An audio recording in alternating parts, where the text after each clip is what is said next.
Throughout medieval European history, one of the most interesting institutions was the Hanseatic League, a group of merchant towns who essentially monopolized trade over the Baltic Sea, as well as dominating trade in the North Sea too. Despite how strange this arrangement of states and traders was, it isn't very well understood. So what exactly was the Hanseatic League and what happened to it? So as of the 13th century, sea trade across the North and Baltic Seas had existed for many centuries, but such trade was fraught with risks, notably from pirates and rough weather. As such, to minimize those risks, some trading towns along the southern Baltic shore formed a trading union. This allowed them to collectively bargain for lower tariffs, to travel in larger groups to ward off pirates, to monopolize trade in certain goods, and deter any armies from conquering them. To join this union, a town had to meet two criteria. It had to be self-governing, although they could still swear fealty to a lord, the king, or the Holy Roman Emperor, and it had to be a port town connected to the North or Baltic Seas.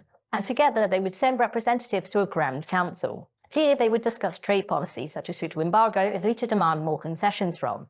They would choose new members to admit or vote on who to kick out, but outside of this there was very little in the way of any centralized governance. Another thing to note is that the Hanseatic League didn't look like this. The states to which the cities owed fealty didn't have the same rights as the cities themselves. And in fact, many noble rulers weren't keen on the League, since it made independently wealthy men who were owed to profit and not them. Over the following centuries, the Hanseatic League grew in membership and won very important concessions. The most notable of these were in Novgorod, London, Bergen and Bruges, later Antwerp. Here they were able to avoid most tariffs and, to use a technical term, make that tax. This worked for the rulers of these places like King Henry III of England, because it meant that his people could acquire luxury goods but not take the risks that came with ocean-bound trade. As you'll guess though, this state of affairs didn't last, and in the 15th century the League began to decline. So why? Well, the first reason was that other states started to build up their own navies, which the League struggled to compete with. Denmark, Norway and Sweden united briefly and soon reneged on their deals with the League. Poland and Lithuania united and was able to pry some of the towns out of the League as well. And Novgorod wanted its own slice of Baltic trade, whereas in the North Sea, England needed fleets if it was ever going to conquer France, which meant that it could protect and support its own merchants.